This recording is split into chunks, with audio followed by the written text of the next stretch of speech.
music.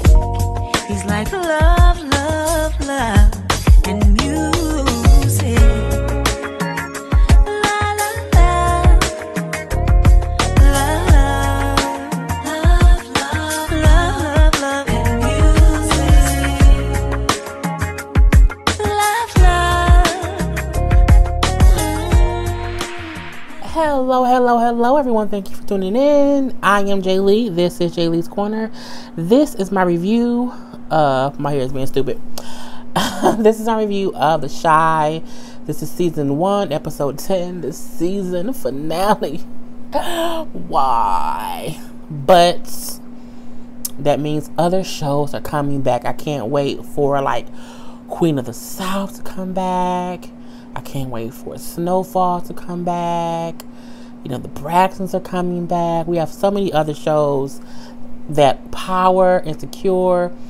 We have so many other shows coming back. So I'm okay with that. Plus, we know that it is already been guaranteed a season 2. So yay, yay, yay. This particular episode, bitch, was really, really good. So the beginning of it, we see Reg, and he is pulling Trice's ass up out that car trunk. Get your ass up in. Get your ass on your feet. Come on, go in here. And he like, Jake, keep your ass right here. Stay right here. You know what I'm saying? Stay right there. You hear me? All right. I hear you. Now, guess what he didn't do? He didn't hear, because guess what kids do? Kids don't listen. So, you know, he follows them into the warehouse. Q, of course, Q and his 2 homeboys in there. And Q turned and he looked. He's like, all right, you and little man, you know, go wait outside. He turned looking like, God damn it.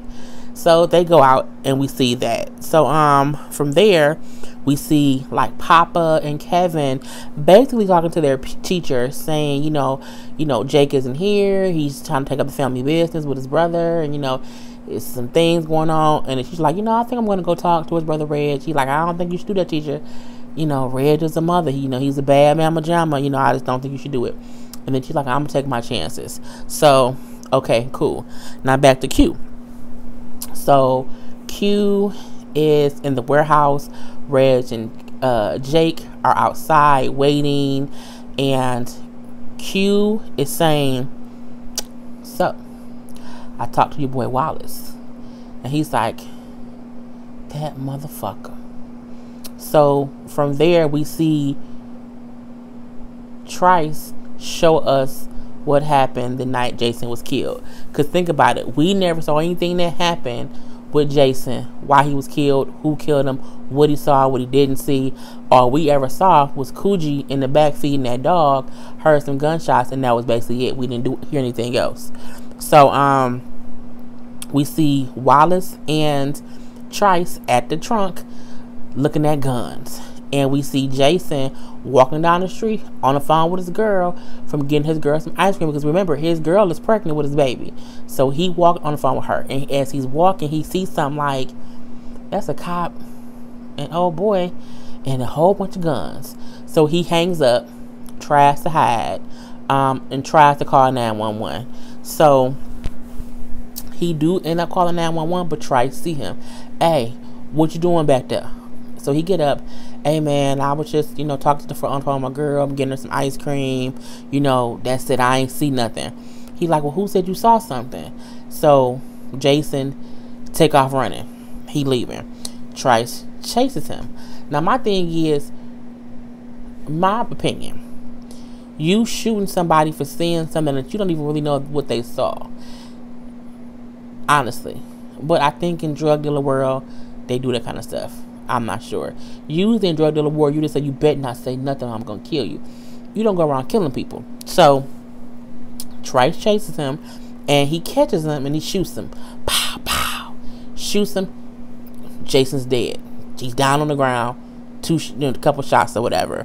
And from there, we see back into the real world. Q come outside and says to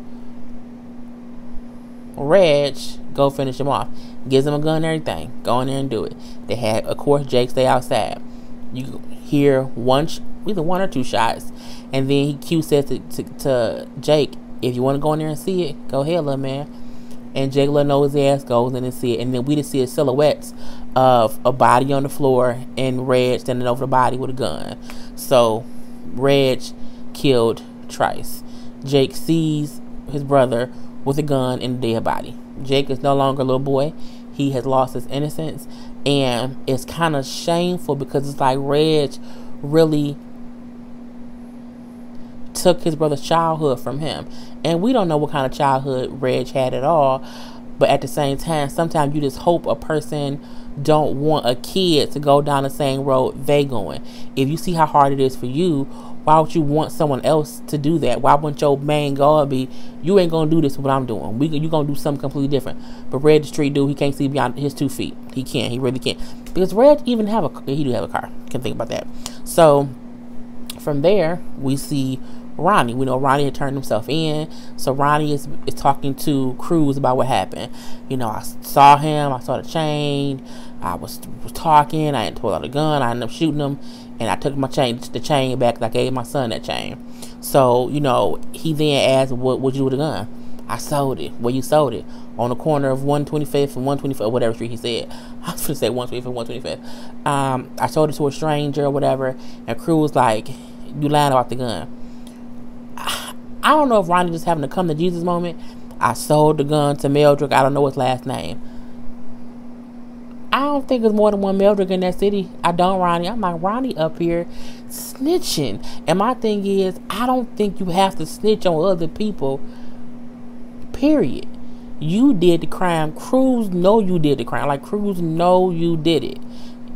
Knows it for a fact. So I'm like, he's asking all these extra questions, which I guess he has to ask. But if Ronnie said he sold the gun to a stranger, let it be. Like, why keep pressing it? And Ronnie, why admit where you really sold the gun? Why do that? Because Melvin told your ass, if you come back to him, he gonna fuck your ass up. So don't think he can get you in prison too, because he seems like he's a person that can touch people here and there. He then says, did anyone witness you do the shooting?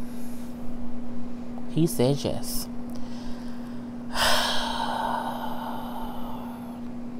So you also gonna tell him the kid. You told Meldrick is a grown adult man. I get that. Kevin is a kid. He's a kid. So we do know that Cruz eventually later on in the episode, he does go to Kevin's house and Kevin isn't there. He's at the play and everything.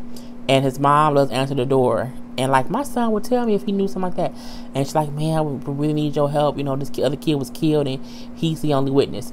But you have the killer who confessed. So if you have a killer who confessed to the crime that you know he did, why are you going out looking for witnesses? Aggravates my soul. Anywho, Brandon and Jerica. Brandon and Jerica are up in the morning. Jerica in the kitchen looking cute and stuff, her little cute little outfit and whatever, and Brandon looking like she looked too goddamn cute. Hey, Jerica, so the dude you mess around with, does he work with you? And she was like, what? You know, I thought this wasn't going to be an issue, you know, He like, it ain't going to be an issue, I'm just wondering. And she's like, you fucked your whole boss. He's like, yeah, but I don't work there no more.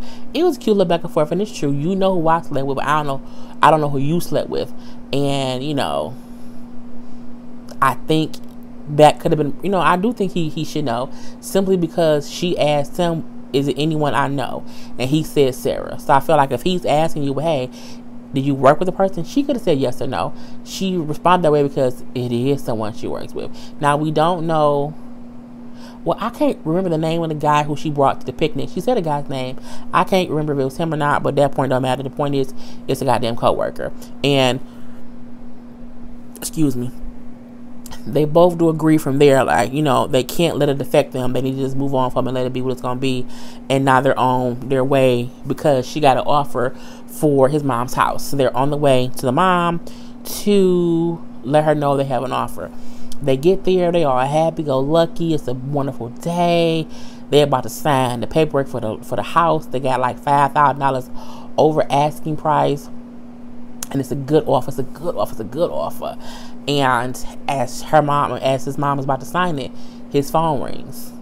It's Detective Cruz saying they have Coogie's killer in custody. And his mom hadn't signed the papers yet, so she's like dropped the pen, walked out. Of course, she's in her feelings or whatever. You know, she's just feeling some kind of way. You know, she walks away, and of course, Greasy goes after her to get her. And Brandon is, you know, emotional. He's kind of crying into Jericho's arms or whatever, which is only weird because he knew all along who the killer was. So for me, I'm like, that isn't like why. I was wondering why he was crying, but I'm like, I'm wondering, is he not crying because they caught the person without him having to do anything stupid? So maybe his tears is more of relief that is being handled without it affecting him. Maybe that's what it was, you know. So we do see them. Ronnie goes to court, and you know, they're like, oh yeah, he does he have a job? Well, not right now. He used to work in construction or whatever. He used to military, whatever. And the judge basically denies any bond, you know, so he'll be held, you know, until his trial or whatever. And I'm like, I assume that's what it will be, you know, because you think about it, he came in to confess to a murder. He does not really have ties to the community, and that's usually who they will let out on bond, and usually somebody who's accused of it, not someone who came in and confessed to it. So I think that's different too. But you know, Ronnie got no money nowhere, so it wasn't as if he would have got bail, he would have got out. So when Ronnie is, you know, being told that he won't be out on bail or whatever, bond, he turns and looks at Kevin. He turns and looks at Brandon, and Brandon does look at him too. And then his mama looking at both of them like, the fuck going on here? And she realized something is up. So we do later see Brandon go visit his mom at the house, and she's sitting in Coogie's room. And remember, Greavy said before she couldn't go in his room before. She had just stayed out of it. So I think when Brandon came over there and seen her in the room, I'm surprised he didn't think about, like, wait a minute, she's actually in here, and before she can go in here. And so she tells him, like, you knew who the killer was this whole time. Like, you knew, because y'all looked at each other. And he's like, yeah, ma, I did, but you know, I swear I didn't do nothing dumb. I didn't do this, I didn't do that. And it's like, that night you came here and said you got into a fight, it was something different, wasn't it? And he like, yeah, but you know, I didn't do nothing stupid. And I, for a second, thought she would be upset that he didn't do something, but she was more relieved that he didn't do something because she was just happy she didn't lose her other son. So it was more of a thing of relief. And then he like, well, it's gonna be okay. We're gonna sell the house. You know, you can start a new life, all this stuff. And she was like, no, I can't. And he was like, what? And she was like, yeah, I can't leave. I'm not gonna sell the house. You know, I have to see this through. I have to see, you know, the trial. So I have to be here. So now she don't want to sell the house. Now she wants to stay and finish this out. But of course, Brandon is like, okay, ma. But he's shocked because again, he was banking on getting that money to do his food truck situation stuff. So he kind of like in shock. Is like, well, damn, not what I'm gonna do, because I needed that money, Frankie. Set it off vibes. Yes, I don't know where that even came from in my head, but anyway. So from there, we see Emmett. Now Emmett had a look. It was short with Emmett. This see, did I? Why I feel like I skipped something.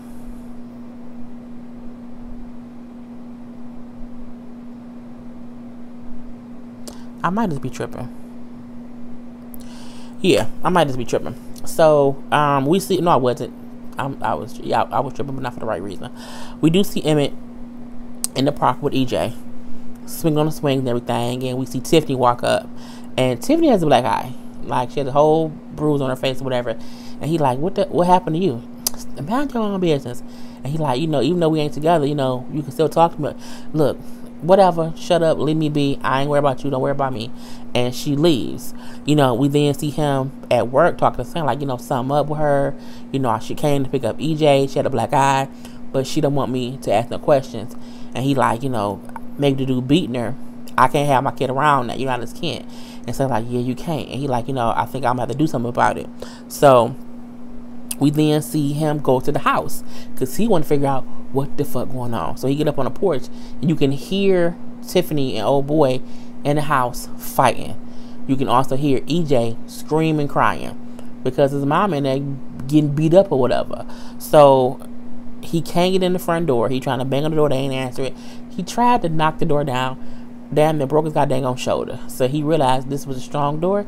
It's stronger than my body. Let me go to the back door. So he runs. And I think it's because he remembered he was in the house. The back door was like open. So he... I'm sorry, y'all. I ate some popcorn. I was eating some damn cheese popcorn. Anywho, he goes to the back door and he basically kicks it in. Boom. Now, EJ is in his crib, screaming, crying.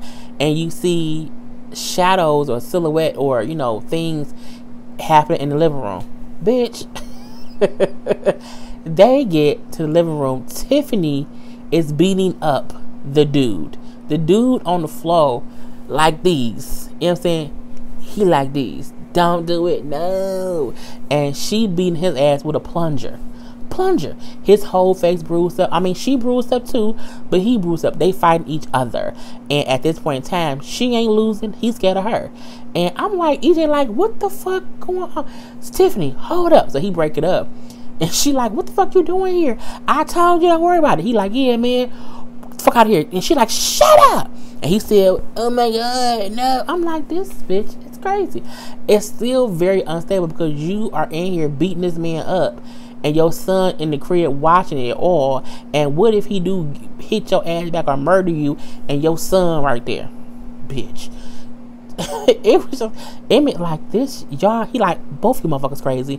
I'm leaving. I'm taking EJ. Bye. When you act normal, hit me up. He get, don't go leave with my baby. But she's so busy holding a goddamn plunger against old boy. She don't even stop Emmett from leaving with EJ. And I'm like, well, I just assume if she found out that old boy asked Emmett for extra money every month, she gonna really be his ass.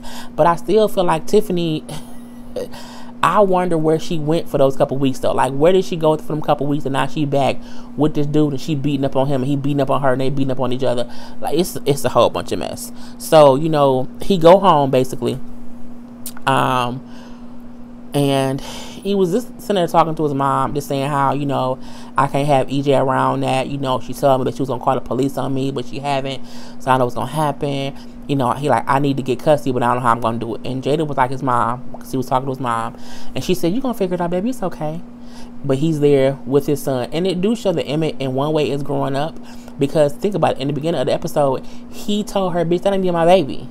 You know, that was episode 1. And now it's episode 10. And he is so connected to that child that he don't want the baby to even be in the presence of the mom because mom was crazy. So it do show growth, and I did think that was a great thing.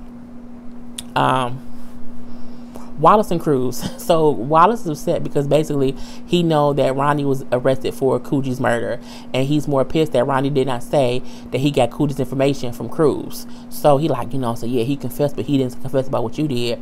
Honey, Cruz pulled out his goddamn pistol, put it to Wallace's head, but of course he did not pull the trigger. And he like, yeah, you know, you ain't gonna do shit. Honey, he cocked his head back, boom, and did a hell of a headbutt. I say people headbutt in real life.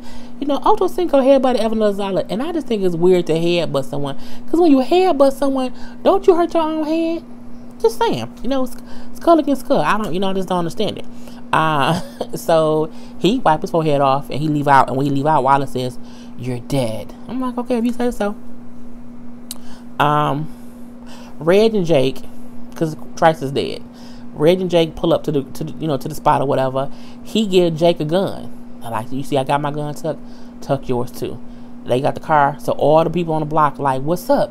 What Trice? What's going on? Reg's like, look, Trice gone. He gone. He ain't never coming back. Oh, so I guess you big man now? You big man now? Yeah, I'm big man now. And I'm like, okay, well, be big. And it was weird because it's like the dude who was looking for Trice I think it was last episode, who pulled up. He walked up like, is my money gonna be the same? And he was like, yeah. Oh, well, I ain't got no problem. I'm looking like, oh, so you don't care if your boss is, basically dead and deceased as long as you get your same pay rate? Well, I guess that's the same thing employers do any other time. So, it is what it is. So now they are good now. But he do say, the block is real hot. We're going to have to figure out a different way to do things. I'm going to figure some stuff out. You know what I'm saying? And when I do, I'm going to hit y'all up. I'm like, Reg, where he got to do something. But you don't know what the fuck you doing. So he talking to Jake. He like, all right, what you want to do now? You want to do this, you want to do that? He like, nah, I'm straight. I don't want to do that. He like, what you want to do? All Jake wanted to do was go to a school and see the school play. So we see him and Reg in the audience of the play that Papa and, Papa, Andrea, Jake, all the kids is in. And it was a cool play. Everybody had fun. I think Andrea messed up a little bit. They kept teasing her guy because she was bad. I felt like, watching Jake and Reg enjoy the play and seeing his friends up on the stage. I knew it was coming, excuse me. Seeing his friends up on the stage, seeing them all have a good time. I felt like, okay, maybe Jake will see this and realize he don't really want to be in his life. He's just seen the dead body. He don't want to be in his life. That ain't what, it kind of didn't happen for me the way I thought it would. Not for me, it didn't happen the way I thought it would happen. I thought it would be like a whole aha moment, like, okay, yeah, I don't want to do this, I don't want to do that, I want to leave it and be this kind of way. I keep forgetting to upload stuff, and I can't pause it, so it is what it is. Out of the way. Anywho, so yeah, he's watching all up on stage, all having a good time. And I even wish that Reg would have looked at had looked at Jake and seen Jake, look at his friends up on the screen and said to himself, okay, my little brother is seeing his friends have fun as kids, and I'm having him be this whole other thing, and maybe I should make him go to school. Maybe I can look at him and be like, okay, you shouldn't want to be like me. You should want to be like him. You should want to be a full-fledged kid and not this grown adult in the streets thing, to where we consistently, watching each other's backs and, could possibly die, whatever. I was hoping that's what he would do, but he didn't. That part to me was like, okay, well, I wish you would have, because it just would have been more special had he just had that opportunity. I think it's the same damn picture. I'm trying to upload my Real Housewives of Atlanta thing. I'm sorry, y'all. So I'll be multitasking, but that didn't happen. So after the play, we see Jake meets up with Papa and Kevin, and Kevin's still trying to get him to like not be, if you need to run away, you can always come to that house. Like, for what? What am I jobs for? If you want to run away from Rex, like, that's my brother, that's my blood. He like, yeah, but he don't care about you. Like, man, fuck you. I'm like, see, them young friends, you get pissed off. So Jake is pissed off at Kevin, and Papa like, hold up, Jake, and Papa gives Jake the cross he made him. I'm like, aw, so sweet. Okay, go ahead, man. So he like, I'm praying for you, whatever. And, Jake just leaves. Jake is going to be a trouble goddamn gone kid. So yeah, we see them go to the party. And it was a thing where, Kevin ended up apologizing to Andrea's cousin because he knew he hurt her feelings. And she's like, that's all right. I don't like you anyway. Can you introduce me to Papa? Nah, she like Papa. So Kevin like, okay. So he does go up to Papa, and he like, do you want? He's like, hell no. And Papa leave like, nope, not me, ain't gonna do it. We then see Andrea ask Kevin to dance. But I thought your parents said, she's like, it's just a dance, Kevin. And they danced. And it was a little cute little scene. This kid's having fun. At least they all laugh. That's a great thing to me. We do see the scene of Ronnie going to jail. He's riding on the prison bus. He was looking at someone on the prison bus. The fuck you looking at? So, he already having a hard time. He gets to prison. He can barely get to the goddamn phone. Someone chin check him like, you, what set you with her? Who you with her? Who you following or whatever? He's like, nobody. Get your ass to the back of the line. And they like push him to the back. Because it's like a goddamn freshman Friday. Like, we seniors, you a freshman. Get on somewhere. We don't want to deal with you. And I think he realized for the first time, okay, I'm actually in prison. Like, I literally turned myself in to come to prison. And I felt like you went to prison because Rafiq told you you'll feel better. Look, I can feel better at home. Okay? I don't want to go to prison to feel better. I don't. I really just don't want to go to prison. And we do see him get put in his cell with his little cellmate, with some white dude. So, yeah. Q meets with Wallace, because remember, Q asked Wallace to let him handle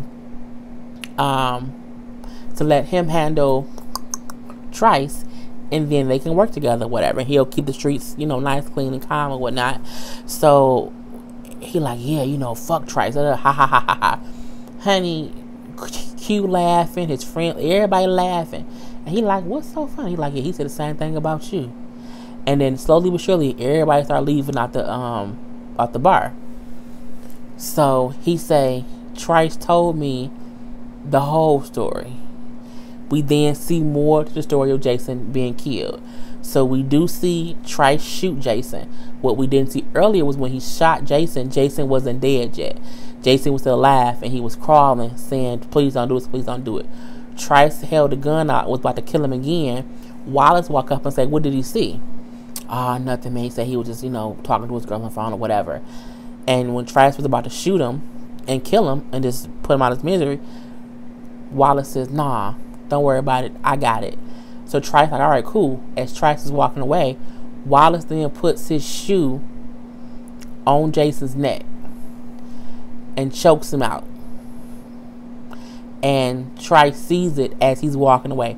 He turned and he looked, and he see Wallace standing there with his foot on this little boy's neck, choking him out.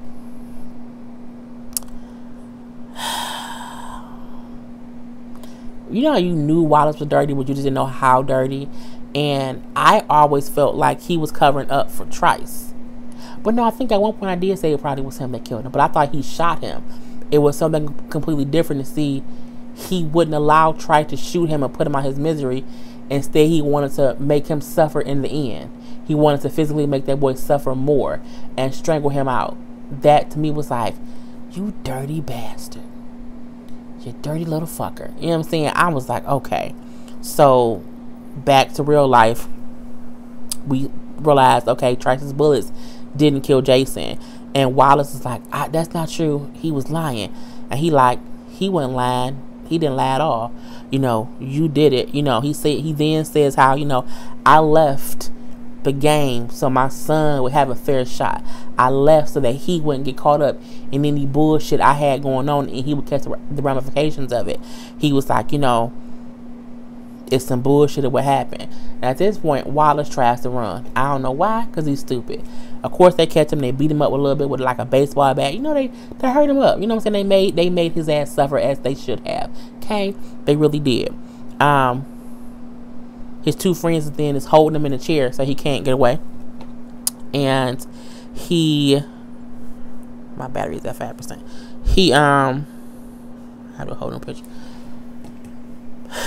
He takes out that little knife he had that he was showing the Trice earlier, and he literally sliced Wallace's neck.